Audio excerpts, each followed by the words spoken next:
احادیث باقاعدہ بیان کم کرتے تھے، جیسے حضرت ابو ہریرہ رضی اللہ تعالیٰ عنہ مسجد نبوی کے اندر چونکہ وہ 40 سال یا اس کے قرب و جوار یعنی عرصہ انہوں نے مسجد نبوی میں درس حدیث دیا ہے، تو اس وجہ سے ان سے زیادہ احادیث جو ہیں وہ مروی ہیں۔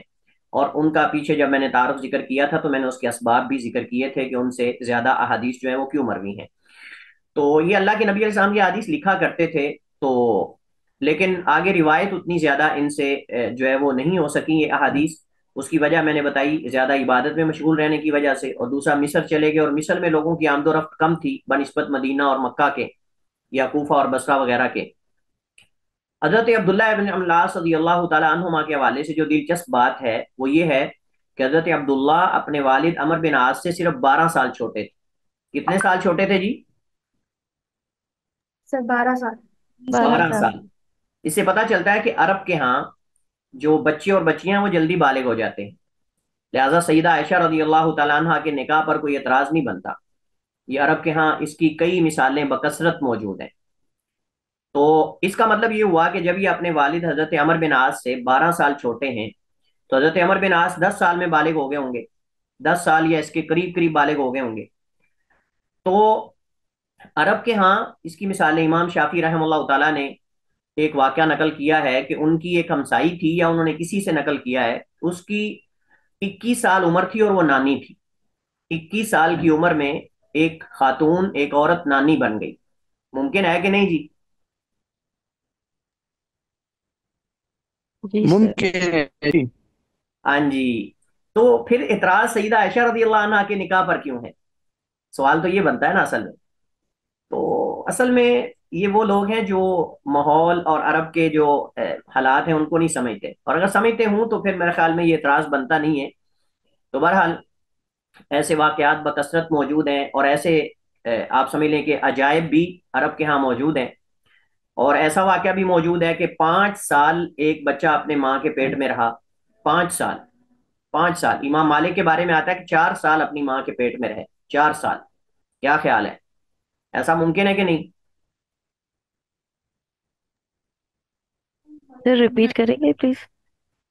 امام مالک رحمہ اللہ تعالیٰ کے بارے میں آتا ہے کہ وہ 4 سال تک اپنی والدہ کے پیٹ میں بطور حمل رہے، ممکن ہے شیخ صاحب۔ کیونکہ اس دور کے اندر آپریٹ نہیں ہوتا تھا، اس دور کے اندر یہ مصنوعی دردیں نہیں لگائی جاتی تھی، اور نہ اس طرح کا کوئی سسٹم تھا۔ وہ جب تک اللہ تعالیٰ کو منظور ہوتا تب تک وہ عورت حمل اٹھاتی تھی۔ اور 5 سال کے بھی واقعات موجود ہیں کہ 5 سال، بلکہ علماء نے یہ مسئلہ ڈسکس کیا ہے کہ زیادہ سے زیادہ حمل کتنا ہو سکتا ہے، کم از کم کتنا ہو سکتا ہے، اور زیادہ سے زیادہ کتنا ہو سکتا ہے۔ کم از کم کتنا ہو سکتا ہے جی؟ 9 ماہ۔ نہیں، 7 مہینہ، 6 ماہ، 7 منتھ۔ 6 ماہ، 6 ماہ کم از کم ہے۔ حضرت علی رضی اللہ تعالیٰ عنہ کا استدلال ہے، حملہ و فصالہ 30 شہرا، اس آیت سے انہوں نے استدلال کیا سیدنا علی رضی اللہ تعالیٰ عنہ سے۔ اور یہ واقعہ معروف ہے کہ ایک عورت نے بچہ جنم لیا 6 مہینے کے بعد، تو اس پہ اعتراض کیا گیا، تو حضرت عمر رضی اللہ تعالیٰ عنہ کا دور خلافت تھا، تو حضرت علی نے اس آیت سے استدلال کیا تھا۔ وہ کہتے ہیں کہ ہو سکتا ہے 6 ماہ کا بچہ ہو سکتا ہے، وہ حملہ و فصالہ 30 شہرا۔ تو بہرحال حضرت عمر بن عاص، ہم موضوع ہمارا آگے نہ نکل جائے زیادہ، ہم اپنی موضوع کی طرف آتے ہیں۔ عبداللہ ابن العاص رضی اللہ تعالی عنہما یہ اپنے والد سے 12 سال چھوٹے تھے، اور حضرت عمر ان سے 12 سال بڑے تھے، ان کے والد رضی اللہ، صحابی ابن صحابی ہیں۔ اپنے والد کے ساتھ یہ فتح مکہ سے پہلے صلح حدیبیہ کے موقع پر یہ مسلمان ہوئے، اور ان کے ساتھ ہی انہوں نے پھر ہجرت کی اور مدینہ آئے۔ اور ان کے والد کا واقعہ اسلام لانے کا معروف ہے، فاتح مصر ہیں حضرت عمر بن عاص رضی اللہ تعالیٰ عنہ، سپہ سالار ہیں مسلمانوں کے، اور فاتح مصر بھی ہیں، اور کئی علاقوں کے شام کے جو فتوحات ہیں ان کے اندر بھی شامل رہے۔ تو یہی ان کا تعارف ہے رضی اللہ تعالیٰ۔ بہت بڑی عبادت کرتے تھے، بہت زیادہ عبادت کرتے تھے، عابد اور زاہد اور محدث اور فقیہ اور امام ہیں عبداللہ ابن العاص رضی اللہ تعالیٰ عنہما۔ ان سے روایت ہے، فرماتے ہیں کہ نبی علیہ الصلوۃ والسلام نے فرمایا المسلم، المسلم سے مراد یہاں کامل ایمان والا، کامل اسلام والا وہ شخص ہے۔ المسلم سے مراد یہاں ای کامل الایمان، کامل اسلام والا۔ یہ نہیں ہے کہ جو بندہ اپنے زبان یا اپنے ہاتھ سے دوسرے مسلمان کو اذیت یا تکلیف دیتا ہے وہ کافر ہے، یہ ایسا اس حدیث کا معنی ہرگز نہیں ہے۔ یہاں الف لام اس وجہ سے لایا گیا ہے کہ اصل کامل اسلام والا یا کامل ایمان والا وہ ہے من سلیم المسلمون، من جس سے سلیمہ محفوظ ہو جائیں، سلیمہ یسلم کا معنی ہوتا ہے محفوظ ہو جانا، بچ جانا، سلیمہ محفوظ ہو جانا، من جس سے سلیمہ محفوظ ہو جائیں، المسلمون مسلمان، من لسانی ہی و یدی ہی اس کی زبان اور اس کے ہاتھ سے، والمہاجر اور مہاجر وہ ہے من حجر ما نہى اللہ عنہ جس نے چھوڑ دیا، المہاجر اور مہاجر وہ ہے من حجر جس نے چھوڑ دیا ما اس چیز کو نہى اللہ عنہ جس سے اللہ نے منع کیا ہے، جس سے اللہ نے روکا ہے۔ حدیث پہلے مکمل کر لیں، پھر انشاءاللہ ہم اس کے جو مسائل ہیں اس پہ بات کرتے ہیں۔ ھذا لفظ البخاری، یہ امام بخاری کے الفاظ ہیں، ولی مسلم اور امام مسلم کے ہاں یہ الفاظ ہیں، ان رجلا سأل النبی، ایک آدمی نے اللہ کے نبی علیہ الصلوۃ والسلام سے سوال کیا، ای المسلمین، ای المسلمین خیر، مسلمانوں میں سے کون زیادہ خیر اور بہتر ہے، کون زیادہ افضل ہے، کون زیادہ بہتر ہے؟ قال، تو اللہ کے نبی نے فرمایا، من سلم المسلمون من لسانہ و یدہ، وہ شخص ہے کہ مسلمان محفوظ ہو جائیں اس کی زبان اور اس کے ہاتھ سے، مسلمان محفوظ ہو جائیں اس کی زبان اور اس کے ہاتھ سے۔ اب سوال یہ پیدا ہوتا ہے کہ اگر کوئی شخص کسی مسلمان کو اپنی زبان اور ہاتھ کے علاوہ اگر اذیت اور تکلیف دیتا ہے، کیا گناہ نہیں ہوگا؟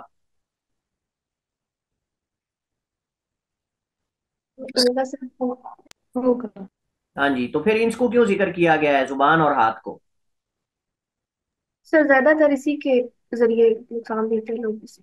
احسنتی، تو زیادہ اور تر سر ایک اور پوائنٹ اس میں یہ کہ اللہ کے نبی صلی اللہ علیہ وسلم کی حدیث بھی ہے کہ میری امت میں زیادہ تر لوگ صرف اس شر کی وجہ سے جہنم میں جائیں گے کہ اپنی زبان اور شرمگاہ کی حفاظت نہیں جی کرتے۔ بالکل احسنتی، بالکل احسنتی، ایسے ہی ہے کہ نبی کریم علیہ تحیت و تسلیم نے فرمایا کہ وَهَلْ يَكُبُّ النَّاسُ عَلَى وُجُوهِهِمْ عَلَى مَنَاخِرِهِمْ أَوْ عَلَى وُجُوهِهِمْ إِلَّا وَهَلْ يَكُبُّ النَّاسَ إِلَّا حَصَائِدُ أَلْسِنَتِهِمْ، کہ کیا لوگوں کو اوندے منہ جہنم میں ان کو داخل کرے گی کوئی چیز سوائے ان کے إِلَّا حَصَائِدُ أَلْسِنَتِهِمْ، ان کی زبانوں کی کمائی، ان کی زبانوں کی کمائی۔ حضرت معاذ رضی اللہ تعالیٰ عنہ نے جب پوچھا تھا کہ اللہ کے رسول کیا زبان کی وجہ سے بھی لوگ جہنم میں جائیں گے، آپ نے فرمایا ثقیلت کا امک یا معاذ وحل یکب الناس علی وجوہہم الا حصائد السنتہم، کہ لوگوں کو اوندے منہ جہنم میں ان کی زبانوں کے اعمال یا زبانوں کی کمائی ہی تو گرائے گی۔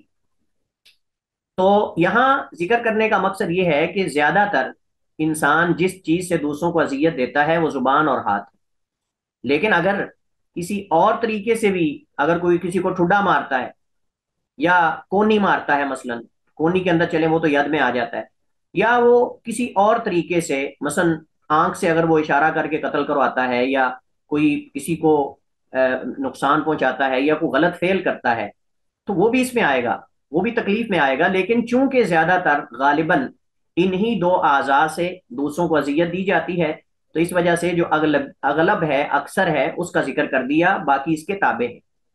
دوسری بات یہ ہے کہ جو زبان ہے، زبان کے جیسے آپ جانتے ہیں کہ باقاعدہ یہ مقولہ معروف ہے کہ تلوار کے زخم مٹ جاتے ہیں لیکن تلوار کے زخم نہیں مٹتے۔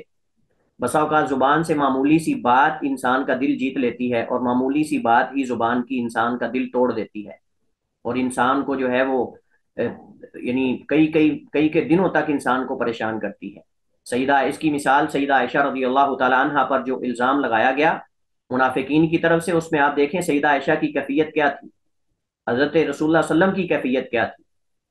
حضرت عائشہ رضی اللہ تعالیٰ عنہ قضاء حاجت کے لیے جا رہی تھی، لیکن جب ان کو ام مستہ نے یہ واقعہ بیان کیا تو سیدہ عائشہ قضاء حاجت بھول گئیں۔ تو یہاں سے آپ اندازہ لگائیں کہ جو زبانوں کے زخم ہوتے ہیں یہ کس قدر جو ہے وہ نقصان دہ اور کس قدر جو ہے وہ خطرناک ہوتے ہیں۔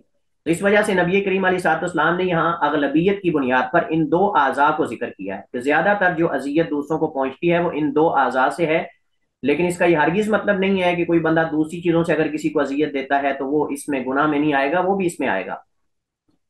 تو اس وجہ سے ان کو ذکر کیا ہے۔ تو اس حدیث سے یعنی یہ جو الفاظ ہیں من المسلم من سلم المسلمون من لسانی و یدی، اس سے ہمیں یہ پتہ چلتا ہے کہ مسلمان دوسرے مسلمانوں کو نہ تو گالی دیتا ہے، نہ ان پہ لعن طعن کرتا ہے، نہ ان کی غیبت کرتا ہے۔ یہ سارے مسائل اس سے اخذ ہو رہے ہیں جو میں آپ کو بتا رہا ہوں۔ المسلم من سلم المسلمون من لسانی و یدی، اسی سے یہ ماخوذ ہے کہ مسلمان دوسرے مسلمان کو نہ تو گالی دیتا ہے، نہ ان پہ لان تان کرتا ہے، نہ ان کی غیبت کرتا ہے، اور نہ ہی زبان اور ہاتھ سے کسی بھی طریقے سے ان کو شر جو ہے وہ پہنچانے کی یا شر پھیلانے کی کوشش کرتا ہے۔ کسی طرح کی بھی شر، کسی طرح کا بھی فتنہ اس کے اندر وہ شامل نہیں ہوتا، اور نہ ان کے مال نہ حق لیتا ہے، اور نہ ان کے مال نہ حق لیتا ہے۔ یعنی ہاتھ سے بھی کسی قسم کی شر اس کے اندر وہ شریک نہیں ہوتا، اور نہ اس سے کوئی شر پیدا کرتا ہے، اور نہ ہی ہاتھ سے کسی مسلمان کا نہ حق مال لیتا ہے، نہ حق مال اس کا اٹھاتا ہے نہ لیتا ہے، کیونکہ یہ ہاتھ سے اعمال کیے جاتے ہیں نا، تو بھی اس میں آئے گا۔ اگلا جزء حدیث کا والمہاجر من حجر ما نہى اللہ عنہ، اور مہاجر وہ ہے جس نے چھوڑ دیا اس چیز کو، ما یہاں موصولہ لایا گیا ہے، یہ نکرہ ہے اور یہ عموم کا فائدہ دیتا ہے۔ اس کے اندر کوئی بھی چیز جس سے اللہ نے روکا ہے، اس کے اندر زنا آ سکتا ہے، اس کے اندر جو ہے وہ غیبت آ سکتی ہے، چغلی آ سکتی ہے، اس کے اندر جو ہے وہ لوگوں کا ناحق مال کھانا ہے، جتنے بھی کبیرہ گناہ ہیں وہ سارے اس کے اندر آتے ہیں۔ مہاجر ہجرت سے ہے، اور ہجرت کیا ہوتا ہے؟ ہجرت کا معنی ہوتا ہے چھوڑنا، ترک کرنا۔ ہجرت کا معنی کیا ہوتا ہے؟ چھوڑنا اور ترک کرنا۔ ہجرت دو طرح کی ہوتی ہے، ایک ہجرت ظاہری ہے اور ایک ہجرت باطنی ہے۔ ایک ہجرت ظاہری ہے اور ایک ہجرت باطنی ہے۔ ظاہری ہجرت کیا ہے؟ ظاہری ہجرت جو ہے وہ دار الکفر سے دار الاسلام یا دار الامن کی طرف ہجرت کرنا، یعنی کفر اور کفار کے علاقے کو چھوڑ کر اپنے دین اور اپنے ایمان کو بچانے کے لیے، دین پر آزادانہ عمل کرنے کے لیے، آزادی سے عمل کرنے کے لیے انسان دار الکفر کو چھوڑ کر دار الامن کی طرف چلا جائے یا دار الاسلام کی طرف۔ کیا فرق ہے دار الامن اور دار الاسلام میں؟ ہاں جی میں بتاتی ہوں۔ دار الامن وہ مطلب اگر پیچھے کفار کا علاقہ ہو لیکن وہاں پر امن ہو، جیسے حبشہ کی طرف جیسے رسول اللہ صلی اللہ علیہ وسلم ہجرت کر گئے تھے۔ اور دار دوسرا کیا تھا؟ ایک دار الایمان اور دوسرا دار الامن اور دار الاسلام۔ جی جی یہ دار الامن ہو گیا، اور دار الاسلام یہ کہ مطلب کفر سے مومن بن جائے، مطلب کافر سے ایک مسلمان مومن، مطلب ایک آدمی مومن بن جائے۔ نہیں نہیں، یہ نہیں ہے، یہ وہ تو میں بتا مومن تو مومن تو ہو چکا ہے، وہ مومن تو ہو چکا ہے وہ۔ اب اس کی ہجرت کی ہم بات کر رہے ہیں کہ وہ دار الکفر کو چھوڑ دے، یعنی کفار کے علاقے کو چھوڑ دے، یا تو دار الامن کی طرف چلا جائے یا دار الاسلام کی طرف چلا جائے۔ جی، دوسری وجہ یہ ہے کہ اللہ کی رضا کے لیے مطلب گھر پر ہر چیز چھوڑ کے چلا جائے۔ جیسے وہ ایک صحابی بھی تھے نا جو مصر کے شہزادے تھے، آئی تھنک جب وہ ان کی ڈیتھ ہوئی تو ان کے وہ جو وہ کپڑا تھا وہ آئی تھنک اس طرح سے تھا کہ وہ پاؤں اگر کور کرتی تھی تو سر ننگا ہو جاتا تھا، سر کور کرتے تھے پاؤں ننگا ہو جاتا یہ تھا، آپ تو اسی لیے حضرت مصعب بن عمیر۔ مصعب بن عمیر رضی اللہ تعالیٰ عنہ کا بیان کر رہے ہیں، مصر کے نہیں تھے، وہ مکہ کے تھے۔ چلیے ٹھیک ہے، گڈ ٹرائی، احسن تم جمیان۔ ٹائم کم ہے اصل میں، سب لوگوں کی مشارکت ممکن نہیں، انشاءاللہ ساتھ ساتھ سب کو موقع ملے گا۔ تو دار الکفر سے دار الامن کی طرف، یعنی وہ بھی دار الکفر ہی ہو لیکن وہاں امن ہو، وہ علاقہ بھی کفار کا ہو لیکن وہاں آزادی سے آپ عمل کر سکتے ہو اپنے دین پر، جیسے حبشہ تھا۔ مسلمانوں کے لیے حبشہ دار الایمان نہیں تھا، حبشہ دار الاسلام نہیں تھا، حبشہ دار الکفر تھا، کیونکہ وہ نصرانی تھے۔ لیکن نبی علیہ السلام کو یقین تھا کہ وہ حبشہ کا بادشاہ جو ہے وہ مسلمانوں کی حفاظت کرے گا اور ان کو کفار کے سپرد نہیں کرے گا۔ یہ دار الامن ہے۔ اور پھر نبی علیہ السلام نے وہاں سے مدینہ کی طرف ہجرت کی اور دوسروں کو بھی حکم دیا، تو یہ دار الاسلام تھا۔ یہ ظاہری ہجرت ہے۔ ایک ہے باطنی ہجرت۔ باطنی ہجرت جو ہے اس سے مراد گناہوں کو چھوڑنا ہے، گناہوں کو ترک کر دینا ہے۔ اللہ رب العالمین کی ذات کے لیے انسان ہر اس کام سے اپنے آپ کو بچا لے جس سے اللہ رب العالمین نے یا اس کے رسول نے منع کیا ہے۔ یہ مطلب ہے حدیث کے ان الفاظ کا کہ والمہاجر من حجر ما نہى اللہ عنہ، اور مہاجر وہ ہے کہ من حجرہ جس نے چھوڑ دیا، من حجرہ جو چھوڑ دے یا جس نے چھوڑ دیا، ما اس چیز کو یعنی ہر اس چیز کو، نہى اللہ عنہ، نہى ینہا کا معنی ہوتا ہے روکنا، جس سے اللہ سبحانہ وتعالیٰ نے روکا ہے، اور جس سے اللہ تعالیٰ نے روکا ہے اس کے اندر سارے کبیرہ گناہ آتے ہیں، صغیرہ بھی اس کے اندر آتے ہیں، کبیرہ بھی آتے ہیں۔ جتنے بھی چیزوں سے اللہ تعالیٰ نے روکا ہے اس کو کہتے ہیں حرام، اس کو محظور بھی کہتے ہیں، حرام بھی کہتے ہیں، حرام بھی کہتے ہیں اور محظور بھی کہتے ہیں۔ اور اس سے مراد وہ فعل ہے کہ جس کے کرنے سے شارع نے لازمی طور پر رکنے کا حکم دیا، جس کے کرنے سے لازمی طور پر شارع نے رکنے کا حکم دیا ہو، اور اس کے رکنے والے کو اجر و ثواب ملے اور اس کے کرنے والے کو گناہ اور سزا ملے، اس کے رکنے والے کو اجر و ثواب ملے اور اس کے کرنے والے کو گناہ اور سزا ملے، یہ جو ہے وہ حرام کی تعریف ہے، یہ حرام کی تعریف ہے۔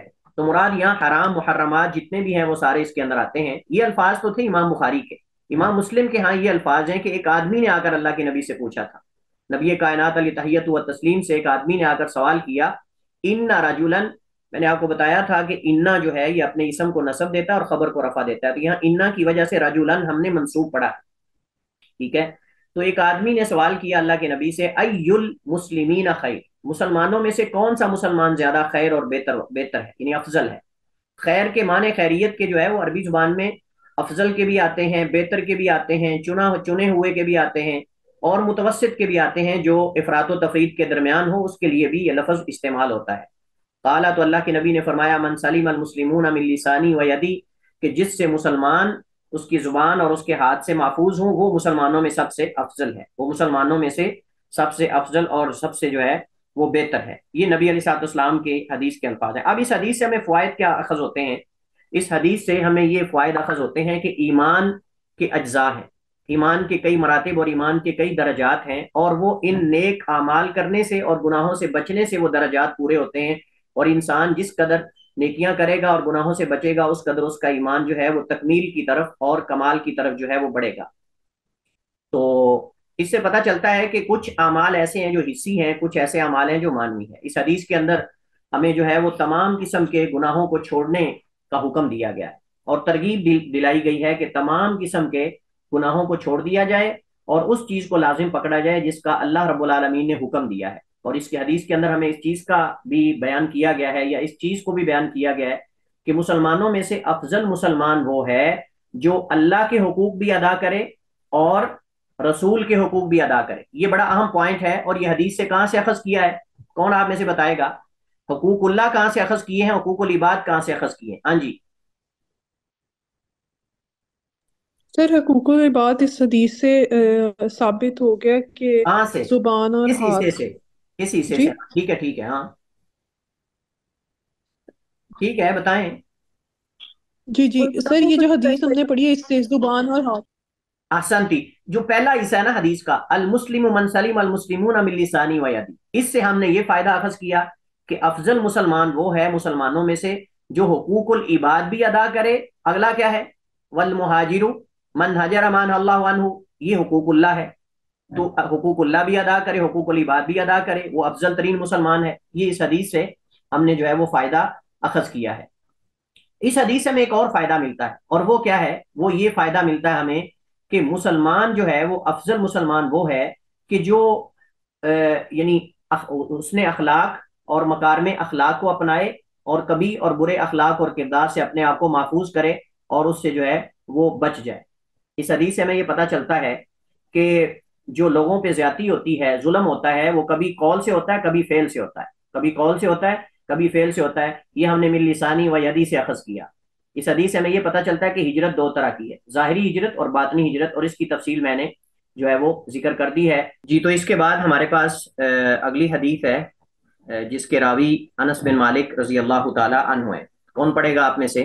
جی پہ کوشش کروں۔ کوشش کرنی ہے یا پڑھنی ہے؟ ایکچولی اعراب نہیں ہے نا تو اس وجہ سے مشکل چلیں ہوتی ہے۔ پڑھیں، کوشش بھی کریں اور پڑھیں بھی، چلیں بسم اللہ۔ وعن انس رضی اللہ عنہ قال قال رسول اللہ صلی اللہ علیہ وسلم لا یؤمن احدکم حتى اکون احب الیہ من والدہ وولدہ، آواز نہیں آ رہی، آپ کی آواز نہیں آ رہی۔ وعن انس رضی اللہ تعالی عنہ قال قال رسول اللہ صلی اللہ علیہ وسلم لا یؤمن احدکم حتى اکون احب الیہ من والدہ وولدہ والناس اجمعین، متفق علیہ۔ انس بن مالک رضی اللہ تعالیٰ عنہ کی کنیت ابو حمزہ ہے، ان کی کنیت ابو حمزہ ہے، اور یہ انس بن مالک بن نضر رضی اللہ تعالیٰ عنہ ہیں، صحابی ہیں، اور ان کے والد جو مالک ہیں وہ صحابی نہیں ہیں، وہ کفر میں ہی فوت ہوئے ہیں۔ اصل میں ان کی والدہ ام سلیم رضی اللہ تعالی عنہا، انہوں نے اسلام قبول کر لیا تھا، تو انہوں نے کہا کہ اگر آپ اسلام قبول کرتے ہو تو ہم اکٹھے رہ سکتے ہیں، لیکن ان کے والد نے، مالک نے، اسلام قبول کرنے سے انکار کر دیا اور شام کی طرف بھاگ گئے، تو وہاں کہیں ان کی وفات ہوئی۔ تو حضرت انس رضی اللہ تعالی عنہ، ان کے والد کا نام مالک ہے اور ان کی کنیت ابو حمزہ ہے، اور یہ صغار صحابہ کرام میں سے ہیں۔ انس بن مالک رضی اللہ تعالی عنہ صغار صحابہ کرام میں سے ہیں، اور یہ خزرج سے ہیں، انصار کا جو قبیلہ خزرج ہے اس سے ان کا تعلق ہے، اور ان کی وفات 93 میں، 93 ہجری میں ان کی وفات ہوئی، تقریباً 100 سال کی عمر میں۔ 100 سال کی عمر پانے کے اندر راز کیا ہے؟ اللہ کے نبی علیہ الصلوۃ والسلام کی دعا تھی۔ اللہ کے نبی علیہ الصلوۃ والسلام یہ خدمت کرتے تھے، اور نبی کریم علیہ الصلوۃ والسلام کی خدمت کرنے کی وجہ سے اللہ کے نبی علیہ الصلوۃ والسلام نے ان کو دعا دی تھی، اور آپ نے فرمایا تھا اللہم اکثر مالہ وولدہ وآتل امورہ واغفر ذنبہ، کہ اللہ ان کے مال کو زیادہ کر دے، اولاد کو بھی زیادہ کر دے، اور ان کی عمر لمبی کر اور ان کے گناہوں کو معاف کر دے۔ یہ دعا اللہ کے نبی علیہ الصلوۃ والسلام نے ابو حمزہ انس بن مالک رضی اللہ تعالی عنہ کو دی تھی، اللہم اکثر مالہ وولدہ وآتل امورہ واغفر ذنبہ۔ حضرت انس فرماتے ہیں کہ نبی کریم علیہ الصلوۃ والسلام کی دعا کی برکت سے اللہ نے مجھے بہت زیادہ اولاد دی، اور کتنی اولاد دی تھی؟ فرماتے ہیں کہ میں نے اپنی زندگی میں 120 اپنے بچے اپنی پشت میں سے، یعنی بیٹے، پوتے، پڑپوتے اور نواسے وغیرہ، 125 اپنے ہاتھ سے دفن کیے ہیں، یعنی جو ان کی زندگی میں فوت ہوئے، اور جو ابھی زندہ تھے وہ درجنوں میں تھے، جو زندہ تھے وہ 1 درجن سے زیادہ تھے نبی کریم علیہ الصلوۃ والسلام کی دعا کی برکت سے۔ تو حضرت انس بن مالک رضی اللہ تعالیٰ عنہ فرماتے ہیں کہ دوسروں کا باغ 1 دفعہ پھل دیتا تھا اور میرا باغ 2 دفعہ پھل دیتا تھا۔ دوسروں کا باغ 1 دفعہ پھل دیتا تھا اور میرا باغ 2 دفعہ پھل دیتا تھا، نبی کریم علیہ الصلوۃ والسلام کی دعا کی برکت سے۔ اور جیسے میں نے پہلے ذکر کیا، حضرت عبداللہ بن عمر بن عاص رضی اللہ تعالی عنہما کے تعارف میں کہ حضرت انس بھی مکثرین من الروایہ ہے، اللہ کے نبی سے بکثرت احادیث بیان کرنے والے صحابہ کرام میں سے ایک ہیں، اور ان سے مروی احادیث کی تعداد 2286 ہے، 2286، 86، یعنی 2286 ان سے مروی احادیث کی تعداد ہے، اور 100 سال کی عمر میں انہوں نے وفات پائی، اور سب سے آخری صحابی ہیں جو بصرہ میں فوت ہوئے۔ بصرہ میں سب سے آخر میں فوت ہونے والے صحابی سیدنا انس بن مالک رضی اللہ تعالی عنہ ہیں، اور یہ صغار صحابہ کرام میں سے ہیں۔ جب اللہ کے نبی ہجرت کر کے مدینہ تشریف لائے تو ان کی والدہ نے، 10 سال ان کی عمر تھی، تو ان کی والدہ نے ان کی انگلی پکڑی ہوئی تھی اور آ کر کے فرمانے لگی اللہ کے رسول یہ میرے بیٹے انس ہیں، ھذا انس خادمک یا رسول اللہ، اللہ کے رسول یہ انس تمہارے خادم ہیں، یہ انس ہیں تمہارے خادم ہیں، آپ کی خدمت کریں گے۔ تو اللہ کے نبی علیہ الصلوۃ والسلام کی 10 سال انہوں نے خدمت کی۔ فرماتے ہیں کہ میں نے 10 سال اللہ کے نبی کی خدمت کی، کبھی اللہ کے نبی علیہ الصلوۃ والسلام نے 10 سال کے عرصے کے اندر مجھے یہ نہیں کہا کہ انس تم نے یہ کیوں کیا اور یہ کیوں نہیں کیا، انس تم نے یہ کیوں کیا اور تم نے یہ کیوں نہیں کیا۔ تو بہرحال اور بھی ان کے فضائل و مناقب بہت زیادہ ہیں، لیکن اختصار سے ان کے بارے میں اتنا ہی تعارف جو ہے وہ کافی ہے۔ حضرت انس بن مالک فرماتے ہیں کہ رسول کریم علیہ الصلوۃ والسلام نے فرمایا لا یؤمن احدکم، نہیں تم میں سے اس وقت تک کوئی کامل ایمان والا ہو سکتا، حتی اکونا، حتیٰ کہ ہو جاؤں میں، حتیٰ کے بعد یہاں ان مقدر ہے جو اس مضارع کو نصب دے رہا ہے، یہ اکونا اصل میں اکونو تھا، یہ واحد متکلم کا صیغہ ہے کانا یکونو سے، اکونو نکونو، تو اکونو تھا لیکن حتیٰ کے بعد چونکہ ان آ گیا ہے، مقدر ہے جس نے اس پر عطف، اس کو نصب دی ہے مضارع کو، لہذا یہ ہو گیا حتیٰ اکونا۔ احبا الیہ، یہاں احبا جو ہے یہ منصوب اس وجہ سے ہے کہ یہ کانا یکونو کی خبر ہے، کانا یکونو کی خبر ہے، اور اس کا اسم یہاں محذوف ہے جو کہ ہے انا، حتیٰ اکونا انا احب الیہ، حتیٰ کہ ہو جاؤں میں، احب یحب، یہ جو ہے وہ اس کے اندر مبالغہ ہے کہ میں ہو جاؤں زیادہ محبوب، میں زیادہ محبوب ہو جاؤں، سب ہر چیز سے زیادہ محبوب ہو جاؤں، الیہ اس کے نزدیک، من والدی، اس کے والدین سے. یہاں جنس کا ذکر ہے، خالی والد کا ذکر نہیں. من والدی کبھی والدین آتا ہے اور کبھی والد آتا ہے، تو یہ تغلیباً ہے، یعنی والد بھی آ سکتا ہے، والدین بھی آ سکتا ہے. جیسے ولد پوری اولاد پر بھی بولا جاتا ہے اور بیٹے پر بھی بولا جاتا ہے، اسی طرح والد کبھی والد پر بولا جاتا ہے اور کبھی والدین دونوں پر جو ہے وہ بولا جاتا ہے، اور دونوں طرح کا عربی زبان کے اندر جو ہے وہ اطلاق موجود ہے. حتیٰ کہ ہو جاؤں میں محبوب الیہ، اس کے نزدیک، من والدی، اس کے والد سے یعنی والدین سے، وولدی، اور اس کے بیٹے سے نہیں، وولدی، اور اس کی اولاد سے. یہاں مراد اولاد ہے. یہاں دیکھیں پہلے خاص ذکر کیا، والد، ولد، والناس اجمعین، پھر اس کے بعد عام ذکر کیا تاکہ پہلے والے افراد بھی اس میں داخل ہو جائیں اور جو ان دونوں کے علاوہ ہیں. عربی زبان بڑی فصیح و بلیغ زبان ہے اور نبی کریم علیہ الصلوۃ والسلام کے جوامع الکلمات ہیں. والدین اس کے اندر باپ، ماں، دادا، پردادا، آخر تک، ماں، نانا، نانی، جو بھی والدین کے اندر آتے ہیں اصول کے اندر، وہ سارے یہاں مراد ہیں. کوئی بھی نبی سے بڑھ کر محبوب نہیں ہونا چاہیے. وہ ولدی، اولاد کے اندر صرف بیٹا بیٹی نہیں بلکہ پوتا، نواسا، نواسی، پوتی، آخر تک جتنے بھی انسان کی پشت سے اولاد ہوتی ہے وہ سارے یہاں مراد ہیں.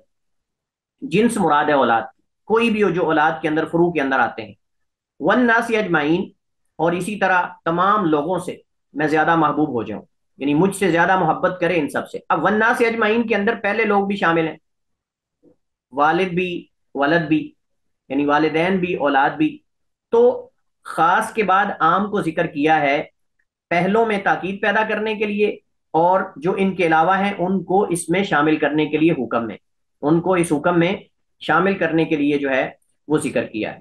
اس حدیث کو یہاں کتاب الایمان کے تحت لانے کا مقصد یہ ہے کہ نبی کی محبت ایمان میں سے ہے، نبی کریم علیہ الصلوۃ والسلام کی محبت ایمان میں سے ہے، اور یہ ایمان کے شعبوں میں سے ایک شعبہ ہے، اور یہ ایمان کے شعبوں میں سے ایک شعبہ ہے، ایمان کی خصلتوں میں سے ایک خصلت ہے، اور ایمان کے خصائص میں سے ایک خاصہ ہے.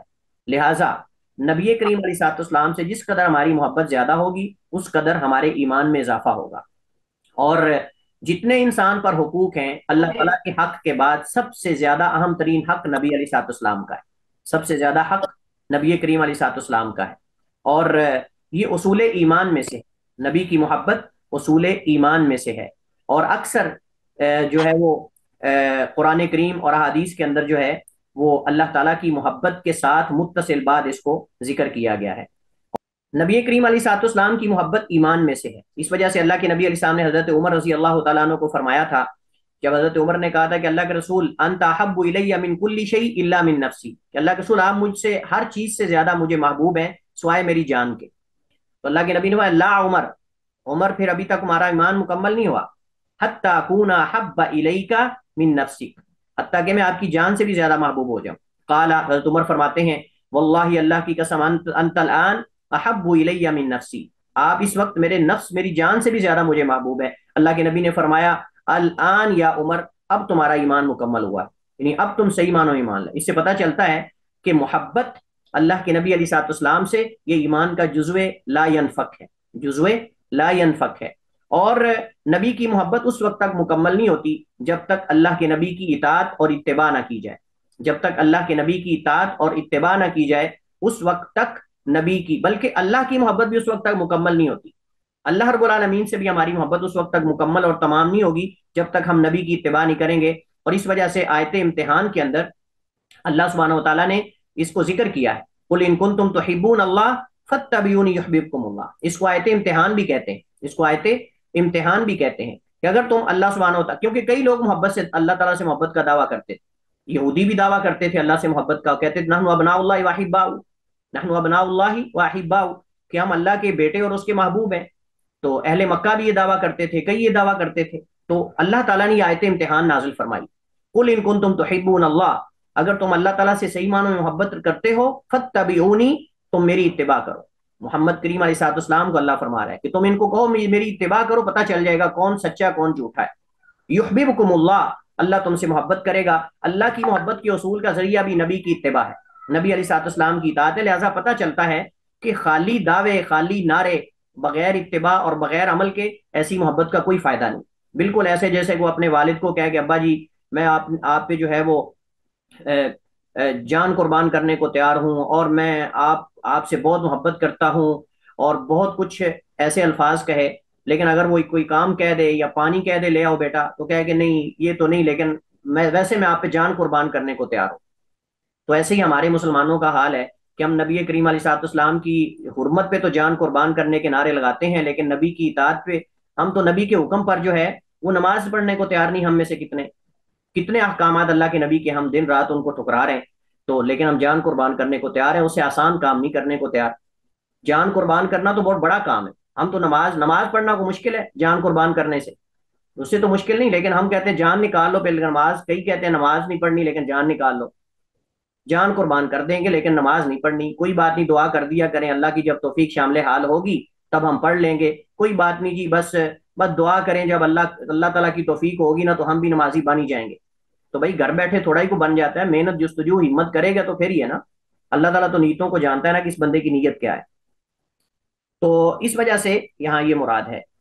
اچھا، اس کے جو حدیث ہے اس سے نبی علیہ الصلوۃ والسلام کی جو محبت ہے اس کا اس بات ہے، اس سے پتہ چلتا ہے کہ نبی کریم علیہ الصلوۃ والسلام پہ نفس اور مال دونوں قربان کر دینا یہ اللہ کے نبی علیہ الصلوۃ والسلام کی محبت ہے۔ نبی کریم علیہ الصلوۃ والسلام کی محبت، آپ پہ نفس اور مال دونوں قربان کر دینا یہ اللہ کے نبی علیہ الصلوۃ والسلام کی محبت۔ اللہ کے نبی علیہ الصلوۃ والسلام کی ذات پر، آپ کی سنت پر اپنے مال اور جان قربان کرنا یہ نبی علیہ الصلوۃ والسلام کی محبت کے اندر شامل۔ اس حدیث سے نبی علیہ الصلوۃ والسلام کی محبت کا وجوب ثابت ہوتا ہے کہ اللہ کے نبی علیہ الصلوۃ والسلام سے محبت کرنا یہ واجب ہے اور ایمان کا جز ہے، اور اس کے بغیر ایمان آپ کا مکمل نہیں۔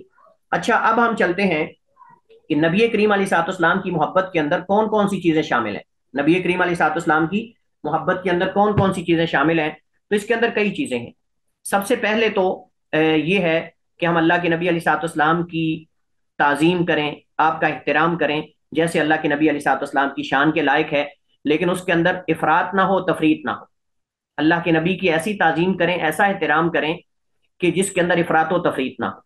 افراط کا معنی کیا ہے کہ آپ کو آپ کے مقام سے بڑھا کر الوہیت کا مقام دے دیں، مشکل کشا بنا دیں، یا ایسا کوئی لقب دیں جو اللہ کے نبی کو پسند نہ تھا، اور نہ اللہ کے نبی علیہ السلام کی ایسی توہین کریں کہ جو اللہ کے نبی کی شان کے لائق نہیں، ایسے الفاظ اللہ کے نبی کی شان کے بارے میں کہیں کہ جو اللہ کے نبی علیہ السلام کی شان میں تنقیص اور توہین پیدا کرنے والے ہوں۔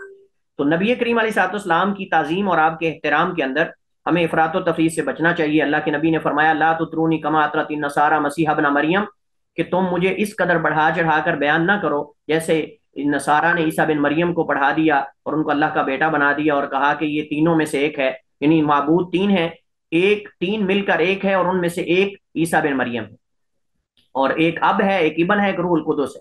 یہ ان کے ہاں اقانیم ثلاثہ ہے نا، اقانیم ثلاثہ یعنی تثلیث، عقیدہ تثلیث، یہ جو تثلیث کا عقیدہ ان کے ہاں ہے وہ اصل میں یہی ہے کہ اب، ابن اور روح القدس تینوں مل کر ایک الہ بنتا ہے۔ لیکن آپ ان کو الگ الگ کر کے ان کے پادریوں سے، بڑے بڑے پوپوں سے پوچھ لینا کہ آپ ہمیں ذرا سمجھا دیں کہ تینوں میں ایک کیسے ہو سکتا ہے، تو ان کو پتا کوئی نہیں، ایسے واہ ویلیاں بونگیاں مارتے ہیں، پتا ان کو کوئی نہیں ہے کہ تینوں میں ایک کیسے ہے، بس ایسے بنا دیتے ہیں، لیکن الگ الگ پوچھو نا ان کو تو وہ ان کو پتا نہیں ہے، وہ ایسی ایک اور بات کرے گا، دوسرا اور کرے گا، یہ سمجھا نہیں سکتے کہ تین ایک میں کیسے ہیں اور ایک تینوں میں کیسے ہے، یہ ذرا ان کو کہہ کے سمجھا دیں، یہ نہیں سمجھا سکتے۔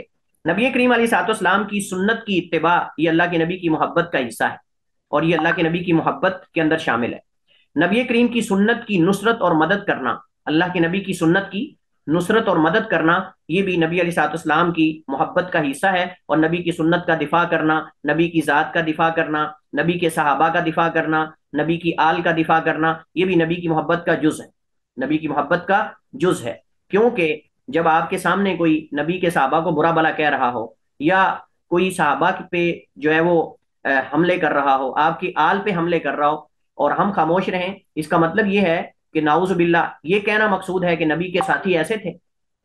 جو نبی کو گالی دیتا ہے، نبی کے صحابہ کو برا بھلا کہتا ہے، چلے نبی کو نہیں کہتا، نبی کے صحابہ کو برا بھلا کہہ رہا ہے، اس کا مطلب یہ کہ نبی کے ساتھی ایسے تھے۔ تو دیکھیں جب آپ کسی کے ساتھیوں کو برا بھلا کہتے ہو نا، اس سے کیا لازم آتا ہے؟ اس سے یہ لازم آتا ہے نا کہ نعوذ باللہ وہ خود بھی ایسے تھے۔ اس وجہ سے ابن تیمیہ شیخ الاسلام نے بڑی پیاری بات کی. ابن تیمیہ کہتے ہیں کہ اگر آپ یہود سے پوچھو نا کہ اس امت میں آپ کے نزدیک یہودیوں میں سب سے بہتر کون ہے، تو یہودی کہیں گے موسیٰ علیہ السلام اور ان کے ساتھی، موسیٰ علیہ السلام اور ان کے ساتھی. اگر آپ نصارہ سے پوچھو، عیسائیوں سے، کہ آپ میں سب سے افضل کون ہے، بہتر کون ہے، تو کہیں گے عیسیٰ بن مریم اور ان کے حواری. لیکن اگر آپ اس خبیث قوم رافضہ سے پوچھو جو صحابہ کو گالی دینے والے، اگر ان سے آپ پوچھو کہ آپ کے نزدیک سب سے کبھی اور سب سے بدترین کون ہے، تو یہ کہیں گے نبی کے ساتھی. اس قدر خبیث قوم ہے یہ کہ یعنی نبی کے ساتھیوں کو برا بلا کہتے ہیں. یعنی یہودیوں سے اگر آپ پوچھو نا، جو اس سرزمین پہ سب سے اللہ تعالیٰ کے نزدیک جو مغضوب علیہم ہے وہ یہود ہیں، لیکن وہ بھی اگر ان سے آپ پوچھو گے تو وہ کہیں گے موسیٰ کے ساتھی سب سے افضل ہے. عیسائیوں سے پوچھو گے وہ کہیں گے عیسیٰ کے ساتھی. لیکن یہ کیسی قوم ہے کہ جو کہتے ہیں محمد کے ساتھی مرتد ہو گئے تھے، نعوذ باللہ، محمد کے ساتھی اسلام سے پھر گئے تھے، ولیعوذ باللہ. نبی کے صحابہ پہ انگلیاں اٹھاتے ہیں. یہ نبی پہ اٹھانا چاہتے ہیں لیکن ان کو بہانا نہیں، ان کو کوئی اور راستہ نہیں ملتا. اصل میں یہ نبی کی ذات پہ اٹیک کرنا چاہتے ہیں، لیکن اگر سیدھا اٹیک کریں گے تو ان کے پاس کوئی اور راستہ نہیں اس کے علاوہ. پھر نبی کے صحابہ پہ یہ سب و شتم کرتے ہیں، نبی کے صحابہ کو برا بلا کہتے ہیں، کیونکہ سیدھا اگر نبی کی ذات پہ بات کریں گے تو لوگ کہیں گے یہ مسلمان ہی نہیں. لیکن یہ انہوں نے ایک چور راستہ نکالا ہوا ہے کہ نبی علیہ السلام کی شان میں تنقیص کرنے کے لیے نبی کے ساتھیوں کو مرتد کہا جاتا ہے، برا بلا کہا جاتا ہے، ان پہ دن رات عبادت سمجھ کر لان تان کی جاتی ہے. کیسی یہ قوم ہے، یہ کیسے یہ مسلمان ہیں جو اس حالت میں یعنی نبی کے یاروں کو، نبی کے ساتھیوں کو، یعنی ان پہ انگلیاں اٹھاتے ہیں اور ان کے کردار اور ان کے ایمان پہ جو ہے وہ شک کرتے ہیں، جن کا تزکیہ اللہ نے قرآن میں اور نبی نے اپنی حدیث کے اندر کیا ہے. تو نبی کریم علیہ السلام کی ملاقات کی تمنا دل میں رکھنا یہ بھی نبی کی محبت کا جز اور حصہ ہے. نبی کریم علیہ السلام کی ملاقات کی تمنا رکھنا اور نبی کریم علیہ السلام کی ذات کے لیے اپنا نفس اور اپنا مال قربان کر دینا، اس کی تمنا رکھنا، یہ بھی اللہ کے نبی کی محبت میں سے ہے. اور یہ بھی ہے کہ نبی کا مقام ہمارے نزدیک تمام مخلوقات سے بڑا ہونا چاہیے. نبی کریم علیہ تحیت و تسلیم کا مقام ہمارے نزدیک سب سے زیادہ ہونا چاہیے. نبی کریم علیہ السلام جو ہے وہ آپ کی محبت کے جو حصول ہے وہ کیسے ممکن ہے، اللہ کے نبی کی محبت کے حصول اسباب اس کے کیا ہیں، کیسے اللہ کے نبی کی محبت حاصل ہوگی؟ وہ یہ ہے کہ ہم ظاہری اور باطنی ہر دو اعتبار سے جو ہے وہ ہم اپنے آپ کو بہتر کرنے کی کوشش کریں اور افضل جو کردار اور اخلاق ہے اس کو اپنانے کی کوشش کریں. تمام مخلوقات کے ساتھ احسان کریں، تمام مخلوقات کے ساتھ احسان کریں، اور اسی طرح جو ہے وہ اپنے آپ کو صراط مستقیم پر جو ہے وہ چلائیں. چلیے جی، اس کے بعد اگلی حدیث ہم پڑھتے ہیں. اگلی حدیث حضرت انس بن مالک رضی اللہ تعالی عنہ سے ہی روایت ہے. بیان کرتے ہیں کہ نبی کریم علیہ السلام نے فرمایا، ٹائم کم ہے میں اس کو مکمل کرتا ہوں. بیان کرتے ہیں کہ نبی کریم علیہ السلام نے فرمایا، ثلاث من کن فیہ وجد بہن حلاوت الایمان. تین چیزیں، تین خصلتیں ایسی ہیں، من کن فیہ جس کسی میں بھی ہوں گی، من کن فیہ جس کسی میں بھی ہوں گی، وجد بہن حلاوت الایمان وہ اس کے ذریعے ایمان کی حلاوت اور ایمان کی مٹھاس کو جو ہے وہ پا لے گا. وجد بہن، ثلاثن جو ہے یہ مبتدا ہے، ثلاثن جو ہے یہ مبتدا ہے، اور یہاں مراد ای ثلاث خصال، تین خصلتیں، تین خوبیاں، تین وصف ایسے ہیں. ٹھیک ہے، من کن فیہ جس کسی میں بھی ہوں گی، وجد بہن ان کے ذریعے وہ پا لے گا، حلاوت مفعول ہے، مضاف ہے، الایمان مضاف الیہ ہے، ایمان کی مٹھاس اور حلاوت جو ہے وہ محسوس کر لے گا. اچھا، یہاں ایک بڑا اہم پوائنٹ میں ذکر کرنے لگا ہوں. ایمان کی حلاوت اور ایمان کی مٹھاس، اس کی تین علامات اور تین نشانیاں ہیں. یعنی کیسے ہم محسوس کر سکتے ہیں کہ یہ بندہ ایمان کی حلاوت اور ایمان کی مٹھاس جو ہے وہ محسوس کر رہا ہے. اس کی تین نشانیاں، تین علامات یا تین چیزیں ہیں ایمان کی حلاوت محسوس کرنے کی. سب سے پہلی چیز، اللہ کی اطاعت اور فرما برداری میں انسان لذت محسوس کرے. اللہ کی اطاعت اور فرما برداری میں انسان لذت محسوس کرے، یہ پہلی چیز ہے.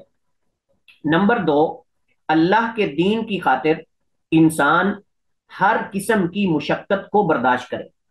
دوسری چیز، یعنی یہ دوسری چیز ہے، اللہ کے دین کی خاطر انسان ہر قسم کی مشقت کو برداشت کرے. تیسری چیز، دین کی خاطر دین کی خاطر جو مشقتیں آنے والی ہیں، جو پریشانیاں اور مصائب آنے والے ہیں، ان پر دنیا کی ساری مشقتیں قربان کر دے. دنیا و مافیہا، اس کی ہر چیز جو ہے وہ قربان کر دے. یعنی مطلب یہ ہے ان کو ترجیح دے، دین کی خاطر پیش آنے والی مشقتوں کو ہر چیز پر ترجیح دے. یہ اصل میں یعنی یہ نہیں کہ جب انسان کو مشقت آئے تو پھر انسان دنیا کا فائدہ دیکھے، آخرت کا فائدہ نہ دیکھے. یہ نہیں. تو تین چیزیں ہیں. ایک تو یہ کہ اللہ کی عبادت اور اطاعت میں لذت محسوس کرے، جب بھی کرے تو اس کو یعنی آپ سمجھ لیں کہ اخلاص کے ساتھ کرے، دل لگی کے ساتھ کرے.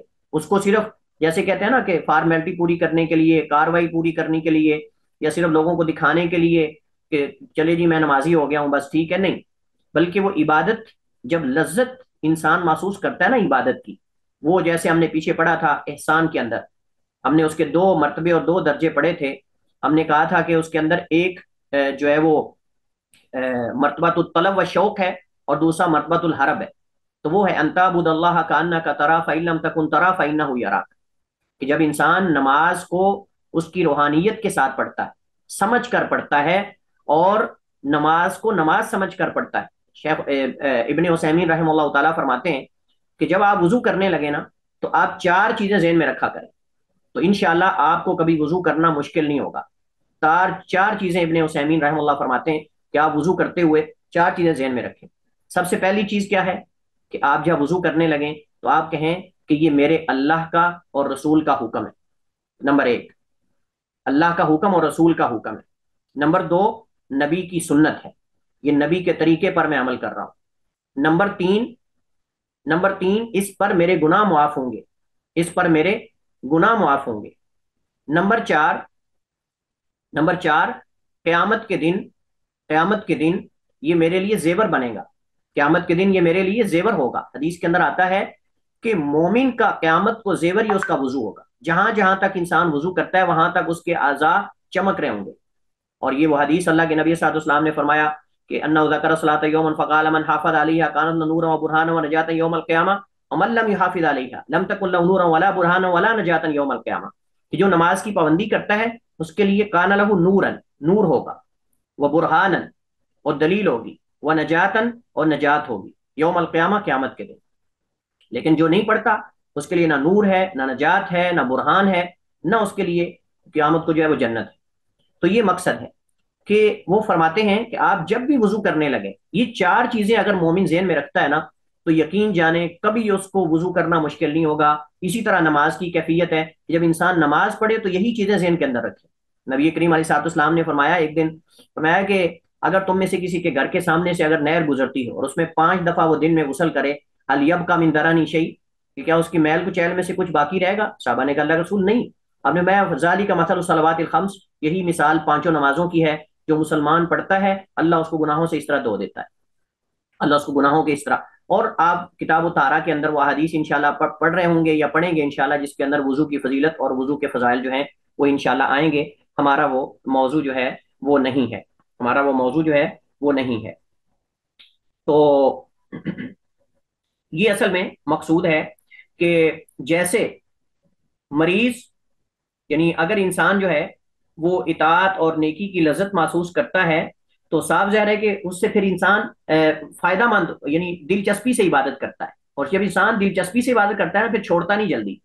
لیکن جب انسان ریاکاری کرتا ہے تو پھر جب لوگ نہیں دیکھ رہے ہوتے تو سست ہو جاتا ہے. یہ اس کی سب سے بڑی علامت ہے. تھوڑی دیر کے لیے کرتا ہے چھوڑ دیتا ہے. لیکن مومن مستقل مزاج ہوتا ہے.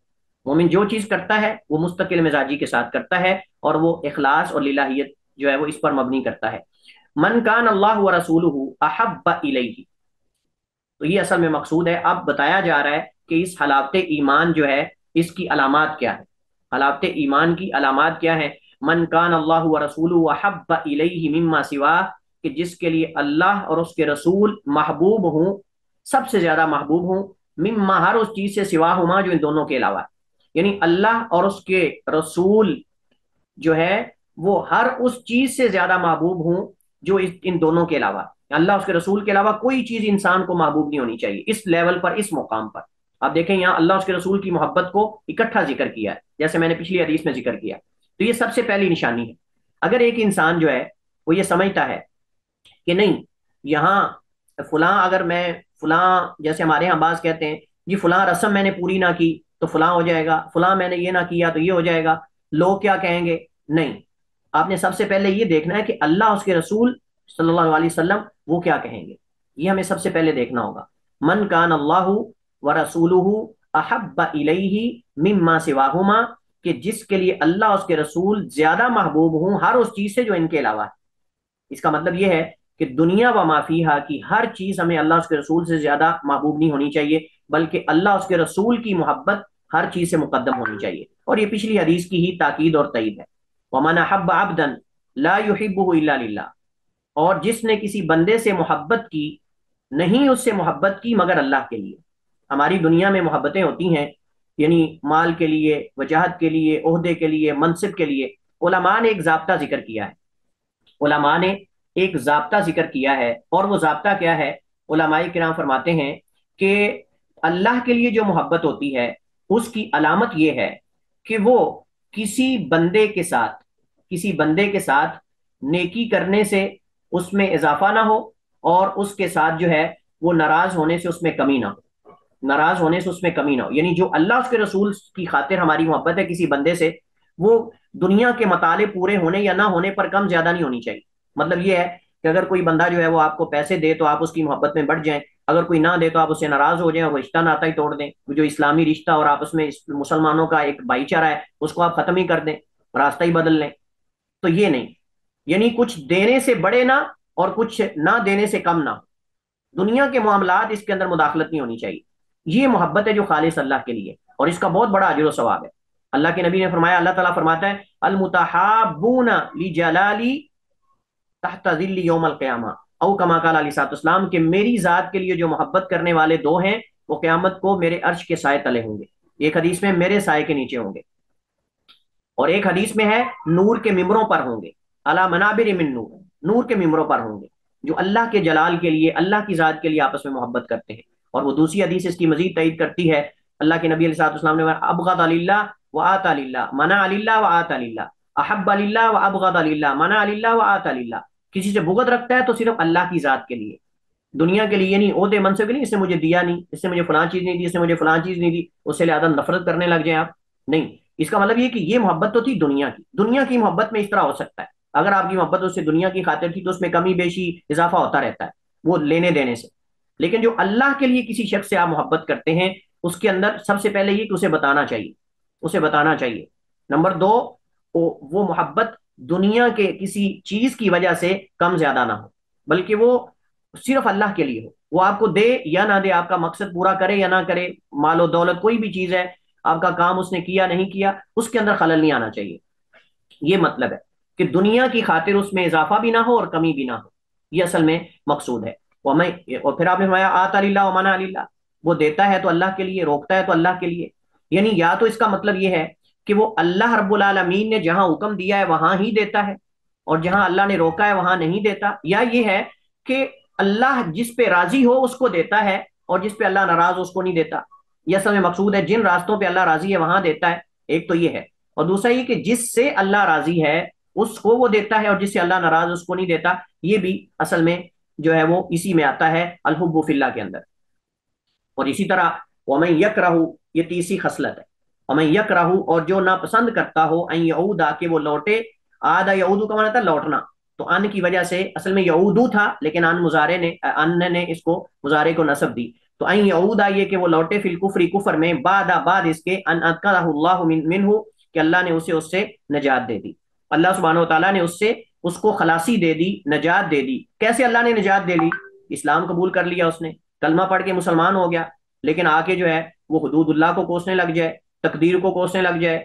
وہ جی میں نے تو مسلمان ہو کے پتہ نہیں کیا کر دیا. کئی مسلمان خواتین وہ پردے کو کہتی ہیں جی سانس گھٹ رہا ہے، مذاق کرتی ہیں، استہزاء اڑاتی ہیں، پردے کا، حجاب کا استہزاء اڑاتی ہیں. کئی مسلمان نماز کا مذاق اڑاتے ہیں، حدود اللہ کا مذاق اڑاتے ہیں. یعنی گویا کہ نعوذ باللہ یہ جو آنٹیاں باہر نکلتی ہیں نعرے لگانے والی، میرا جسم میری مرضی، اور یہ کیا چاہتی ہیں؟ اس کا مطلب ان کو افسوس ہو رہا ہے کہ ہم مسلمان کیوں ہیں. یعنی ان کو اسلام کا نظام، نبی کا ان کو نظام اور قرآن کا نظام اور دین کا جو نظام ہے، نظام ہمیں اسلام دیتا ہے، اللہ تعالیٰ دیتا ہے، وہ ان کو پسند نہیں. یہ چاہتی نا کہ ہم شاید پھنس گئے اسلام کے اندر آ کر. جو مسلمان خاتون یہ کہہ رہی ہے کہ میرا سانس گھٹتا ہے پردے کے اندر اور یہ ہوتا ہے وہ ہوتا ہے، ہم کہتے ہیں کہ یہ اس میں آتا ہے. وَمَن يَكْرَهْ أَن يَعُودَ فِي الْكُفْرِ بَعْدَ أَنْ أَنْقَذَهُ اللَّهُ مِنْهُ، جو ناپسند کرے اس بات کو کہ وہ لوٹے کفر میں دوبارہ اس کے کہ اللہ نے اسے نجات دے دی. کس سے اللہ تعالیٰ نے نجات دے دی؟ جہنم کی آگ سے. کیونکہ جو شخص کلمہ پڑھ کے مسلمان ہو جاتا ہے، اگر وہ کسی شریعت کے احکامات میں سے کسی سے نفرت کرتا ہے، اس کو ناپسند کرتا ہے، اللہ اس کے رسول کے احکامات میں سے کسی کو، شریعت کے جو شاعر ہیں ان میں سے کسی کو، اس کا مطلب اس کو افسوس ہو رہا ہے مسلمان ہونے کا کہ میں کیوں آ گیا ہوں. تقدیر کو ملامت کرنے لگ جائے، کسی اور چیز کے بارے میں باتیں کرنے لگ جائے، اسلامی نظام کو باتیں کرنے لگ جائے. تو یہ اصل میں گویا کہ یہ شخص جو ہے ناپسند کر رہا ہے اس بات کو کہ وہ اسلام میں کیوں آیا، دوبارہ کفر کی طرف جانا چاہتا ہے، کفریہ نظام چاہتا ہے، کفار کا نظام چاہتا ہے. افا حکم الجاہلیت یبغون، اللہ فرماتا ہے کہ کیا یہ جاہلیت کا حکم دوبارہ چاہتے ہیں، جاہلیت کے نظام اور نظم کو چاہتے ہیں یہ دوبارہ. اللہ نے ان پر احسان کیا اور ان کو جہنم کی آگ سے، کہ یہ جہنم کے گڑھے کے بالکل قریب اور واقع ہونے والے، اللہ نے ان کو جو ہے اس سے نجات دی اور اللہ تعالیٰ نے ان کو سے بچایا. اور یہ جو ہے وہ اب دین اسلام کی جو احکامات اور تعلیمات ہیں ان سے نفرت کرنے لگے. من یکرہ، اور جو ناپسند کرے، ان یعود، یہ کہ وہ لوٹے، فی الکفر، کفر میں، بعد اذ انقذہ اللہ، یا بعد ان انقذہ اللہ منہ، بعد اس کی اللہ تعالیٰ نے اس کو اس سے نجات دے دی. کما یکرہ، بالکل ایسے جیسے وہ ناپسند کرتا ہے، ان یلقی فی النار، کہ اسے آگ میں ڈالا جائے. یعنی کسی شخص کو کفر میں جانا اتنا ناپسند ہونا چاہیے کہ جیسے آگ میں ڈالا جانا اسے ناپسند ہے. کون ہم میں سے چاہتا ہے اسے آگ میں پھینکا جائے؟ تو جو شخص یہ چاہتا ہے کہ اسے آگ میں نہ پھینکا جائے، اس کو چاہیے کہ ایمان سے اتنی محبت کرے اور کفر سے اتنی نفرت کرے جتنی اس کو آگ سے نفرت ہے. جتنی اس کو آگ میں ڈالے جانے سے نفرت ہے، اتنی اس کو دوبارہ کفر یا کفریہ نظام میں، کفریہ قوانین کے اندر جانے سے اتنی اس کو نفرت ہونی چاہیے. وگرنہ یہ شخص اصل میں ایمان کی حلاوت رکھتا ہی نہیں، اس کے اندر ایمان کی حرارت ہی نہیں. ایمان کی حرارت ان تین چیزوں سے آتی ہے. جس قدر آپ کے دل میں اللہ اس کے رسول کی محبت اور تعظیم اور احترام ہوگا، اس قدر آپ کے اندر ایمان کی حرارت ہوگی. اور جس قدر ایمان، دل کے اندر ایمان کی حرارت اور قوت ہوتی ہے، اس قدر انسان نیکیاں زیادہ کرتا ہے اور گناہوں سے بچتا ہے. اب یہ ایمان میں حرارت جو پیدا ہوتی ہے، یہ ان چیزوں سے پیدا ہوتی ہے کہ ہمیں سب سے زیادہ ہر چیز سے محبوب اللہ کے رسول ہونے چاہیے، اور لوگوں سے ہماری محبت اگر ہو تو خالص ایمان کی بنیاد پر اللہ رب العالمین کی ذات کے لیے ہونی چاہیے. اور وہ واقعہ معروف ہے کہ ایک بندہ اپنے کسی مسلمان بھائی کو ملنے کے لیے جا رہا تھا، حدیث صحیح ہے، ملنے کے لیے جا رہا تھا تو فرشتے نے انسانی شکل میں آ کر اس کو کہا کہ کدھر جا رہے ہو؟ اس نے کہا کہ میں اپنے فلاں بھائی کی زیارت کے لیے جا رہا ہوں، اس کو ملنے کے لیے جا رہا ہوں. اس نے کہا کہ کیا تم نے اس سے کوئی لینا دینا ہے، کوئی اس سے کوئی چیز مطلب ہو دنیا کا؟ کہتا نہیں، اللہ کی قسم میں صرف اللہ کی ذات کے لیے اسے ملنے کے لیے جا رہا ہوں. تو اللہ کے فرشتے نے، اللہ کے بھیجے ہوئے اس رسول اور فرشتے نے اس کو کہا پھر خوش ہو جاؤ، اللہ رب العالمین بھی تم سے محبت کرتا ہے اور اللہ تمہیں جنت کی بشارت دیتا ہے. تو یہ اصل میں چونکہ محبت کی بنیاد اللہ اس کے رسول ہیں، تو اس وجہ سے یہ محبت سب سے بڑی محبت ہے. دنیا کی محبت میں کمی بیشی آتی رہتی، لیکن جو صرف اللہ کے لیے کسی سے محبت کرتا ہے اس کے اندر. اسی طرح ہمیں ایمان سے، شاعر اللہ سے، دین سے، اللہ اس کے رسول کے احکامات سے ہمیں محبت ہونی چاہیے. دین کے کسی حکم کو دل کے اندر اس کو برا محسوس کرنا، فلا وربک لا یؤمنون حتی یحکموک فیما شجر بینہم، تیرے رب کی قسم اس وقت تک یہ مومن کامل ایمان والے نہیں ہو سکتے جب تک یہ آپ کو اپنے جھگڑوں کے اندر ثالثی تسلیم نہ کرنے. اللہ فرماتا ہے پھر ان کے سینے کے اندر، ان کے دل کے اندر آپ کے فیصلے کے بارے میں گھٹن بھی نہیں ہونی چاہیے. جو محمد کریم نے فیصلہ سنا دیا، حکم سنا دیا، وہ پہنچنے کے بعد اس مومن کے دل کے اندر گھٹن، تنگی نہیں ہونی چاہیے کہ یہ فیصلہ کیسا ہے، یہ تو بڑا مشکل ہے، یہ تو ایسا ہے، یہ تو ویسا ہے. یہ اگر دل کے اندر آ گیا تو سمجھے ایمان کا علاج کریں، اپنے ایمان کو درست کریں. ایمان کے اندر حرارت نہیں رہی، ایمان کو حرارت کی ضرورت ہے. ایمان کی حرارت اگر دل کے اندر ہوگی، جس قدر حرارت زیادہ ہوگی اس قدر انسان گناہوں سے زیادہ دور ہوگا، اس قوت کی بنیاد پر جو حرارت کی قوت ہے، اور اسی قدر نیکیوں کی طرف زیادہ بڑھے گا. واللہ تعالی عالم و احکم، وصلی اللہ وسلم علی نبینا محمد وعلی آلہ وصحبہ وسلم.